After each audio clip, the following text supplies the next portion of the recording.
Uma extensa gama de enunciados compõe o ordenamento jurídico, todos distintamente classificados, a partir do critério adotado. Critérios que partem da consideração de elementos externos, do tipo análise sintática e semântica, aspectos pragmáticos, raciocínio jurídico. Tudo isso vamos acompanhar em detalhes no programa Academia, que hoje debate a tese do mestre e doutor Rafael Pandolfo. Jurisdição Constitucional Tributária.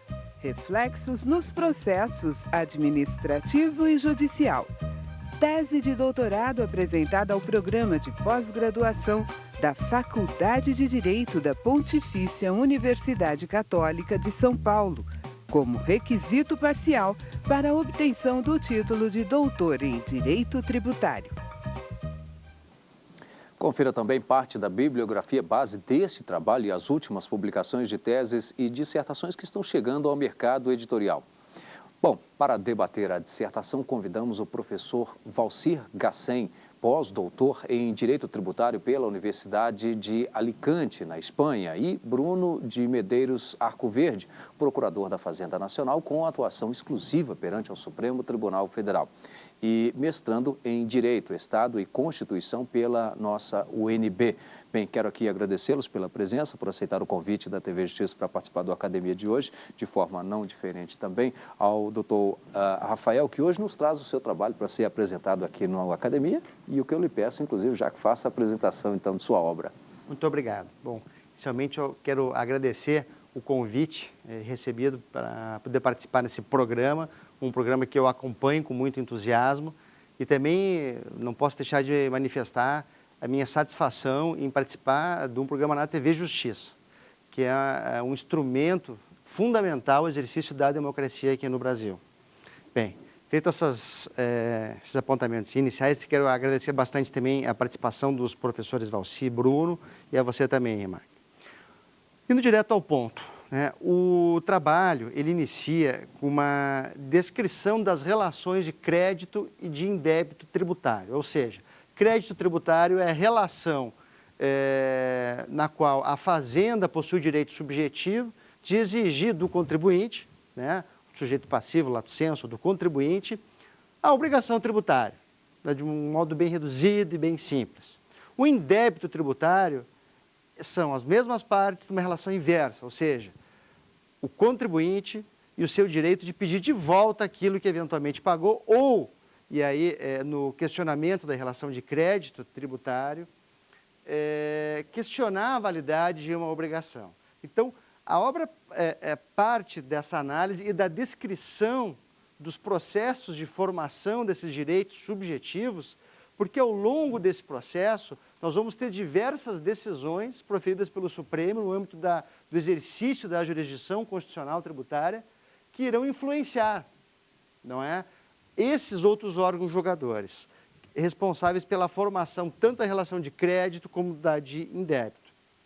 Posteriormente, o trabalho analisa as vicissitudes do nosso sistema misto de controle de constitucionalidade, que caminha dogmaticamente, normativamente, por uma identificação com o modelo de controle concentrado, principalmente depois das emendas adicionadas ao texto constitucional de 1988, e os problemas que a delegação dessa atividade jurisdicional ao órgão concentrado e a órgãos espalhados no âmbito da jurisdição pode gerar eventuais antinomias e contradições. E o livro mostra como solucioná-los. Alguns enunciados fundamentais nessa análise também foram analisados, como segurança jurídica e isonomia.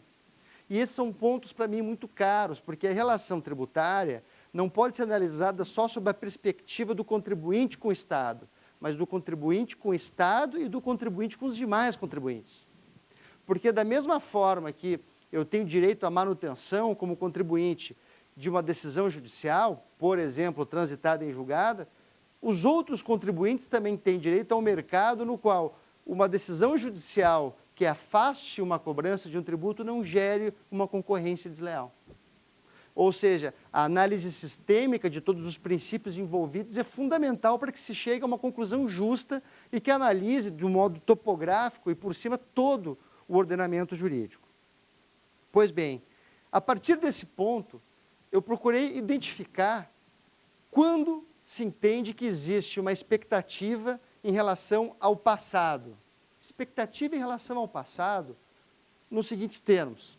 A partir do momento que eu obtenho uma decisão judicial, essa decisão judicial ou decisão administrativa é digna de tutela em relação ao seu passado e só pode ser alterada dali para frente ou não? Eu procurei verificar em todos os casos analisados pelo Supremo Tribunal Federal qual foi o elemento isolado e identificado a partir do qual o Supremo disse: aqui existe uma expectativa de irretroatividade ou não. E dentro dessa perspectiva, eu analiso tanto a modulação como a irretroatividade. A modulação, eu até uso a figura retórica do fármaco, na farmácia de Platão. Porque, na realidade, se nós entendermos a inconstitucionalidade como uma doença e a declaração de inconstitucionalidade como a cura ou o remédio, a aplicação desse remédio não pode gerar efeitos piores do que a própria doença. E esses efeitos são reduzidos através da aplicação da modulação. Então, a modulação é um instrumento doutrinário, jurisprudencial e também normativo, presente no nosso texto constitucional, que faz com que a cura, que é o reconhecimento do Supremo da inconstitucionalidade, não cause efeitos piores do que a invalidade de uma norma perante o texto constitucional. E a partir desse ponto também eu separo e procuro esclarecer que a modulação é um instrumento constitucional que se espraia por todo o ordenamento jurídico e deve respeitar as particularidades de cada subsistema. Ou seja, o subsistema tributário possui garantias próprias e já é irretroativo. Razão pela qual a modulação nesse sistema tem pouca influência. E nós temos que identificar quando um direito, a inalterabilidade do passado vai decorrer de uma modulação, ou quando esse direito, a inalterabilidade do passado, decorre do princípio da irretroatividade. Em que termos? E aí também, procurando assim, ser de um modo bem sintetizado, porque eu sei que há um número grande de informações que se passa. A irretroatividade, então, ou vamos chamar de efeitos ex nunc, lato sensu, enquanto gênero, ela decorre de efeitos modulatórios e da irretroatividade prevista no ordenamento tributário, não só na Constituição, como no artigo 146 e no 156 do CTN, dentre outros dispositivos. A própria Lei 9784, no âmbito federal, também é muito clara ao prever a irretroatividade a partir da adoção de critérios jurídicos novos para o passado pela administração. Ela veda isso. Pois bem, a irretroatividade só se aplica no âmbito de inalterabilidade do passado de uma decisão judicial para as partes que integraram a relação processual. Essas partes, ela tem o que se chama de boa-fé objetiva. Por quê? Elas integraram uma relação jurídica que foi submetida ao controle difuso, que é um dos caminhos previstos na Constituição para a depuração do sistema normativo brasileiro, e obtiveram uma decisão que assegurou um determinado status jurídico. Essa decisão confere a essas pessoas, respeitados o tempo previsto no ordenamento jurídico, a coisa julgada, né, o caráter de inalterabilidade desse passado. Isso é muito importante. Por outro lado, nós temos outras pessoas que não ajuizaram a ação, mas que seguem através da TV Justiça, analisando os julgamentos do Supremo Tribunal Federal. E verificam que o Supremo, numa determinada matéria, por exemplo, numa ação direta de inconstitucionalidade, proferiu um entendimento. Esse entendimento é digno de confiança de terceiros que não foram parte, até porque o controle concentrado de constitucionalidade, nele não existe discussão de nenhum direito subjetivo. Mas essas pessoas que observam um órgão intérprete da Constituição e que diz a vontade da Constituição, adotar uma determinada definição, essa definição confere a essas pessoas que não possuem processo segurança e no que diz respeito à inalterabilidade do passado, eu entendo que sim. Mas a partir do momento em que essa decisão transita em julgado. Portanto, nós temos dois sistemas. Um sistema que trabalha com a boa-fé objetiva, que decorre de uma decisão individual obtida no exercício do controle difuso, e um outro sistema que eu chamo de confiança, que é o direito juridicamente tutelado pelo ordenamento de inalterabilidade ou de expectativa de que as decisões proferidas pelo Supremo Tribunal Federal sejam depositárias de confiança, né, por terceiros que observaram esse posicionamento e que, a partir desse momento, enxergam a Constituição a partir das lentes utilizadas e a partir do alcance semântico conferido pelo enunciado prescritivo pelo Supremo Tribunal Federal.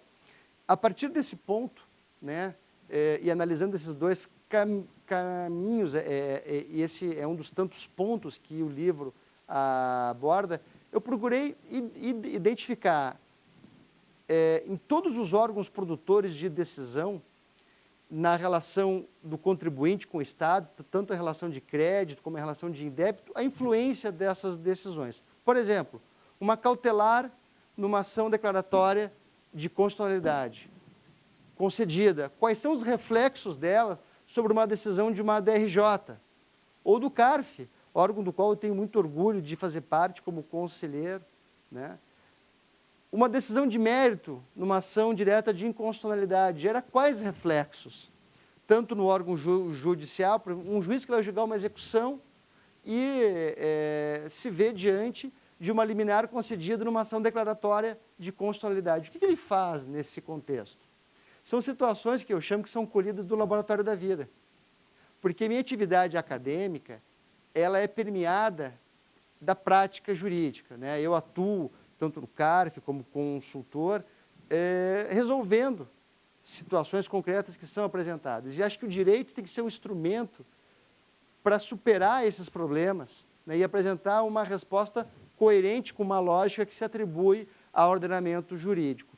Então, numa breve síntese, eu diria que o trabalho, ele mapeia todo o processo produtivo da relação de crédito e da de indébito tributário, destacando as decisões que são proferidas ao longo desses processos e demonstrando como elas são afetadas a partir de uma decisão tomada pelo Supremo, tanto no controle concentrado como no controle difuso. Uma breve síntese seria isso.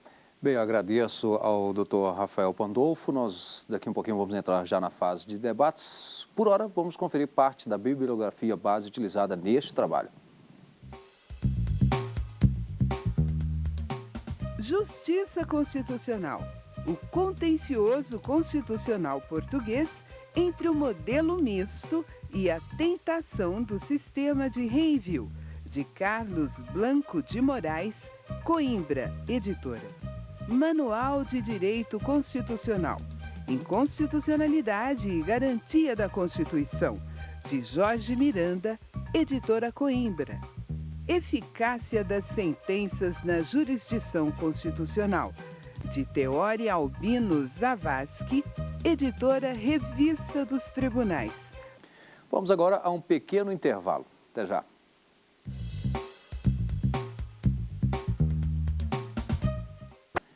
Hoje, o Academia debate a tese de doutorado Jurisdição Constitucional Tributária, reflexos nos processos administrativo e judicial.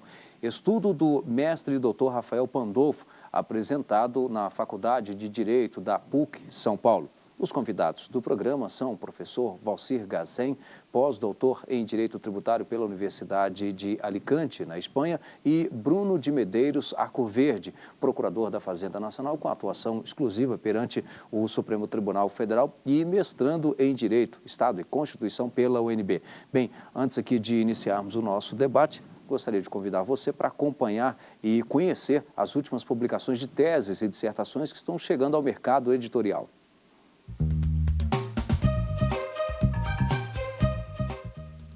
O conceito jurídico de direito sustentável no Brasil, Dissertação de mestrado de Marcos Ângelo Grimoni, Juruá Editora. Neoconstitucionalismo e súmulas vinculantes. Dissertação de mestrado de Tiago Baldani Gomes de Filippo, Editora SAF. Os povos indígenas brasileiros e a transição paradigmática. Dissertação de mestrado de Márcia Cristina Vilas Boas, Editora Núria Fabres. Bom, e além dessas indicações que você acabou de ter aí, nós temos aqui também Rafael Pandolfo, Jurisdição Constitucional Tributária, Reflexos nos Processos Administrativo e Judicial, que é justamente tema da tese do doutor Rodolfo, que aqui chega nesse formato livro, ou seja, sua tese em livro também. Está no mercado? Está no mercado. Na realidade, o livro ele procurou fazer uma ampliação em relação ao tema da tese. A tese, geralmente, uma tese acadêmica, tem um corte epistemológico muito preciso, tem uma linguagem também dirigida à comunidade científica. O livro ele ganha em horizontalidade, né, mantém a sua verticalidade no que diz respeito ao conteúdo, e também ele é muito esquemático. Então, ele procura realmente ser uma obra que forneça conceitos, mas que, mais do que isso, forneça respostas. Tá, então, mais uma dica para você. Bem, para dar início aqui ao nosso debate, gostaria de convidar o professor Valcir. Gostaria de, primeiramente, dizer da minha satisfação de participar nesse debate, agradecer ao RIMAC pelo convite, e a satisfação se dá por vários motivos. Um deles é pela qualidade do trabalho feito pelo Rafael, onde, mesmo que ele tenha explicado que ele fez uma opção epistemológica do trabalho publicado em relação à tese de doutorado, ele não se furtou de abordar as questões mais centrais ou mais fundamentais em termos filosóficos ou em termos de filosofia da linguagem, o que é muito importante para a gente discutir jurisdição constitucional. Eu gostaria de formular uma pergunta, principalmente a primeira parte do seu trabalho, no que tange a linguagem jurídica, ou a filosofia da linguagem, ou a semiótica. Se a gente fala que jurisdição constitucional é a postura interpretativa do Poder Judiciário, aonde fica a questão da segurança jurídica, nós que operamos com o direito, sabendo que a linguagem da lei, ou a linguagem posta na Constituição Federal, ela é altamente plurívoca, ou seja, depende de cada um de nós, do nosso horizonte de sentido, a interpretação dos termos que estão num dispositivo, por exemplo, legal ou na própria Constituição Federal. Como fica a segurança jurídica como um princípio balizador das nossas relações jurídicas com essa possibilidade plurívoca de interpretação da legislação constitucional? E fazendo referência ao autor, né, Herbert Hart, naquele livro dele, O Conceito de Direito, onde ele fala que o direito tem uma linguagem, uma textura aberta da linguagem jurídica. Então, nesse sentido, Rafael, eu gostaria de escutá-lo acerca de como fica a sua obra na parte dos esquemas, que é excelente em termos didáticos, diante da possibilidade interpretativa que tem o Poder Judiciário diante da plurivocidade linguística. Bom, eu agradeço muito os comentários do professor Valcir. Confesso que antes do programa nós tivemos um fantástico debate já, muito rico, e eu tenho uma satisfação muito grande em ter tanto o professor Valcir como o professor Bruno nesse programa, que fizeram uma análise muito qualificada da minha obra. Esse ponto é um ponto fundamental para o direito e para a sociedade. Por quê? Quando se tem questões complexas, se deve voltar para premissas básicas. Eu sempre faço esse percurso, né? Aliás, eu costumo dizer que nomes complexos escondem ideias simples, nomes simples escondem ideias complexas. Functor deôntico se tem como uma expressão muito complexa, mas tem um significado simples. Já o amor é uma palavra simples cujo significado até hoje não se sabe bem ao certo qual é. Falando sobre a linguagem, então, voltando a uma ideia simples. Para que existe o direito? Para um convívio em sociedade a partir de comandos que possam ser identificados e conduzam os indivíduos a um determinado esquema de condutas que se entende como aquele que leva ao bem comum, ao que se denomina bem comum. Ok? A partir desse ponto, eu tenho esse ordenamento, aliás, esse esquema, ele é dado a partir de enunciados, fórmulas. Se você fizer isso, se você auferir renda, tem que pagar imposto de renda, porque é um elemento indispensável para a realização da justiça e distribuição dos bens dentro da sociedade. Diríamos um mal necessário. Um mal necessário, dentro dessa perspectiva, nós temos órgãos que analisam, não é, essa linguagem prescritiva, que impõe comandos para todos nós, desde o limite de velocidade até a alíquota do imposto de renda, e temos que interpretá-la, né? Eu costumo dar como exemplo, e nós chegamos a situações realmente complexas. Por exemplo, uma lei sanitária que diz que é impossível você entrar com animais dentro de uma confeitaria. Essa lei se aplica a um cego com um cão-guia? Então, nós verificamos que a análise sintática e linguística pura e simples, uma interpretação literal, é insuficiente para se chegar a uma resposta que a gente atribua como uma resposta desejada pelo ordenamento jurídico. A partir desse elemento nascem as interpretações. E as interpretações constroem o sentido dessa norma. Por exemplo, uma interpretação de órgão judicial que diga, não, nesse caso, né, se entende que a finalidade buscada, enfim, o cachorro é treinado, é um labrador, é um cão-guia, etc. Não há violação do valor tutelado pela norma, portanto, em função de um princípio, eu deixo de aplicar essa regra. São as exceções. São as exceções. Aliás, o Genaro Carrió, o jurista argentino, ele tem uma expressão muito feliz. Como todo argentino que entende sobre futebol, né, ele diz, um jogador avança em direção ao gol e sofre uma falta. O juiz não marca a falta e ele faz o gol. O que nós temos nesse quadro? Uma regra. Dado que eu sofro a falta, tem que ser marcada a falta. E um princípio. Dado que a marcação da falta beneficiaria o infrator, eu não marco a falta. Então, um princípio no futebol excepciona a regra. Essa é a demonstração clara do funcionamento entre regras e entre princípios. Voltando a esse ponto, a irretroatividade, portanto, está ligada à segurança jurídica. E a segurança jurídica está vinculada à resposta que eu acho que o ordenamento jurídico quer que eu dê diante de uma determinada situação. Essa resposta não está na lei, está na lei interpretada. Bem, doutor Bruno Arcoverde. Eu gostaria de inicialmente agradecer o convite da TV Justiça, registrar que é uma honra para mim participar do programa Academia, principalmente para discutir uma tese de qualidade como o doutor Rafael Pandolfo, que você, além do professor, do acadêmico, nós conseguimos identificar na sua tese o operador do direito, o advogado, o consultor jurídico e o membro titular do Conselho Administrativo de Recursos Fiscais. Então, essa tese passa para além de uma discussão acadêmica estéril para ter uma relevância prática muito importante e recomendo a leitura a todos. Passando ao meu questionamento, mais um gancho para o Dr. Rafael poder explicitar melhor a sua tese. Nós temos visto, principalmente nos últimos anos, que teve um crescimento a partir da emenda constitucional 45, um constante imbricamento, um fortalecimento dos precedentes judiciais, principalmente aqueles produzidos pelo guardião da Constituição, que é o Supremo Tribunal Federal. O professor Tarufo aborda essa questão do imbricamento do sistema do Common Law com o sistema do Civil Law, constante a troca de conhecimentos, de conceitos e de institutos. E tivemos aí a criação dos institutos da repercussão geral e da súmula vinculante.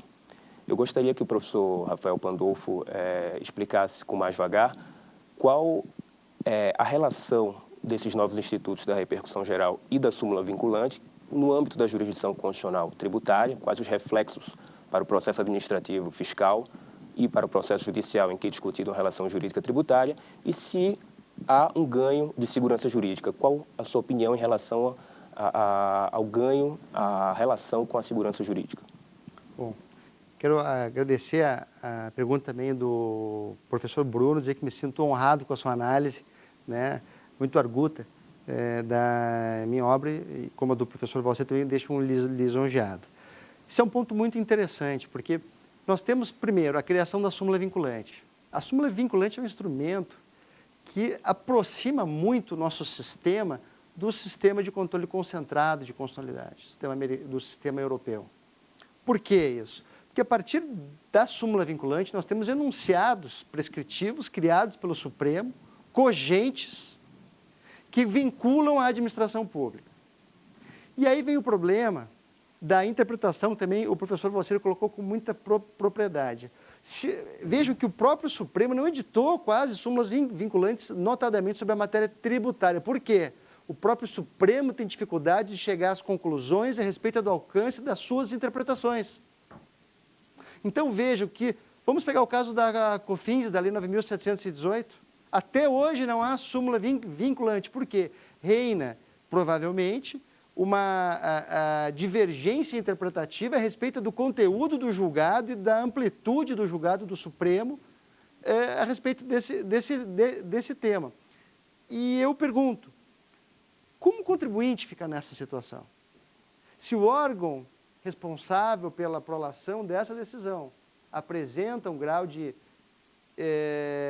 indefinição a respeito do conteúdo deontico desse enunciado prescritivo, que é um comando criado pelo Supremo, como os indivíduos que integram a sociedade se colocam nessa posição.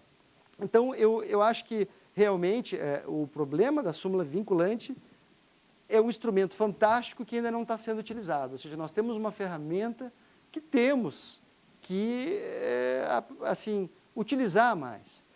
E eu entendo que é fundamental para a segurança jurídica. Há uma crítica muito forte à súmula vinculante, de que ela retiraria, digamos assim, poder definidor dos órgãos jurisdicionais no exercício do controle difuso de constitucionalidade. Embora, assim, eu entendo que você tem sempre, como diria o Hart, o conceito de norma e o conceito de fato. Então, o que o Supremo faz é trabalhar com o conceito de norma. E o que o órgão julgador jurisdicional pode é verificando que a aplicação de uma súmula a um caso vai causar uma iniquidade, achar um elemento, assim como o caso do cego com o cão-guia, que faça uma exceção à aplicação do enunciado sumular. Portanto, a capacidade de reconstrução de situações jurídicas, e aí está a criatividade e o preparo do julgador, isso é indispensável, pode fazer, sem dúvida nenhuma, com que a súmula vinculante seja esse elemento que confira estabilidade e segurança jurídica. Eu entendo que também a dificuldade de utilização dela pelo Supremo é um fato perfeitamente compreensível. Nós temos um instrumento novo, assim como quem compra um carro novo.